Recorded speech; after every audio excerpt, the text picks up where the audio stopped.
Je m'adresse au public et je lui dis ceci. Depuis le début, c'est moi qui dis la vérité. Cette semaine, et contre toute attente, il y avait de la philo, plein les infos.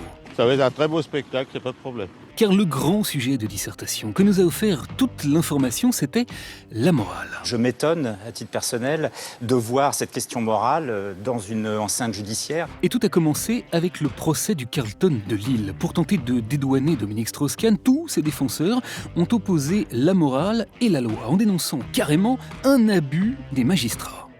Qui permettent finalement à la morale de prendre le pas sur la règle de droit. Ça, c'est insupportable. Insupportable qu'ils ont dit. Remballer la morale et fichez-nous tranquilles avec les péripathétiputes. Il fait beau, il y a du soleil. Bon, coup de bol, les magistrats ont tenu à rappeler que la morale, c'est-à-dire le discernement du bien et du mal, était très précisément ce qui dictait la loi. Le procureur qui a déclaré « Quand on est une petite fille, on rêve de devenir une princesse, pas une prostituée ». Alors, pour autant, peut-on tout se permettre pour faire triompher le bien sur le mal ? Bonjour, la police municipale du Canet, merci de tenir votre chien en laisse. Au Canet, la mairie Big Brother, qui vient d'accoler des haut-parleurs à ses caméras de surveillance, on a répondu « oui ». Merci de bien vouloir tenir votre chien en laisse. Laissant assez pantois tous ceux qui se méfient des leçons de morale. Moi, je trouve que c'est trop, c'est pas agréable. Une leçon, justement, c'est très précisément ce que les handballeurs français sont allés donner au Qatar. On gagne et on s'en va. Réunissant dimanche dernier jusqu'à 12 millions de téléspectateurs, Champion du monde. Figurez-vous que le hand a convoqué lui aussi la morale. D'abord, en se demandant s'il était juste ou pas qu'une équipe comme celle du Qatar dans laquelle... Sur les 16 joueurs de l'équipe, seulement 5 sont qataris. Accède au premier rang en naturalisant à grands coups de dollars des joueurs venus d'ailleurs. Je pense que tout n'est pas à vendre, tout ne s'achète pas. Puis en comparant les sommes perçues par les méchants footballeurs... 330 000 € s'ils avaient remporté la Coupe du Monde au Brésil. À celles empochées par nos modestes experts. 40 000 € de primes pour les joueurs, on l'a vu. Vous trouvez que c'est injuste ? Je crois que trop, c'est indécent. Et pendant ce temps-là, au chapitre politique, la question morale prenait la forme d'un grand dilemme éthique. Que faire lorsqu'un candidat socialiste affronte au second tour un candidat du Front National ? Coincé par le doux résultat du Front National, l'UMP était dans le dur cette semaine. Dans le duel Le Pen-Chirac, qu'avons-nous fait ?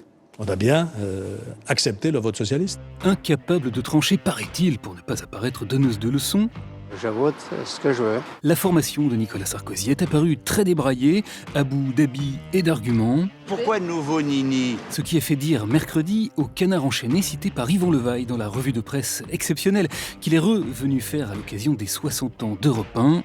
Moi, Sarko, dans la montée du Front National, je nie toute responsabilité. C'est joli. Voilà, toutefois dans cette semaine où la morale était en berne, l'épisode le plus choquant, il aurait été révélé par les réseaux sociaux. Mardi, une femme à la recherche d'un emploi est tombée sur cette petite annonce. Entre deux lignes, il était indiqué qu'il cherchait, si possible, quelqu'un qui ne soit pas juif. Seulement voilà, elle n'a pas eu peur un seul instant d'apparaître comme moralisatrice. Je l'ai diffusé sur Facebook et ça a marché, plein de monde a réagi. Allez, pour terminer, on signalera aussi cette petite bizarrerie aperçue mercredi. Des tombereaux de neige dans le sud. Car au moment où toutes les chaînes décidaient d'ouvrir leurs journaux avec l'information majeure de la journée... 3 militaires qui gardaient un centre communautaire juif ont donc été agressés au couteau. Au nom d'un principe moral baptisé la hiérarchisation de l'information... On a appris l'arrestation à Nice d'un homme qui aurait agressé 3 militaires qui surveillaient l'entrée du consistoire de Nice. Eh bien, TF1 ouvrait le sien par... la neige. Regardez, c'est magnifique. Gilles Boulot nous a d'abord envoyé un sujet, puis un deuxième, alors là on s'est dit... Il est complètement fou ce mec. Puis un troisième... Terminé ? Et non, c'était pas terminé, il nous en a collé 4 à la suite. Alors, on a cru que la morale qu'il fallait en retenir, c'était qu'il se produisait un phénomène un peu particulier en hiver...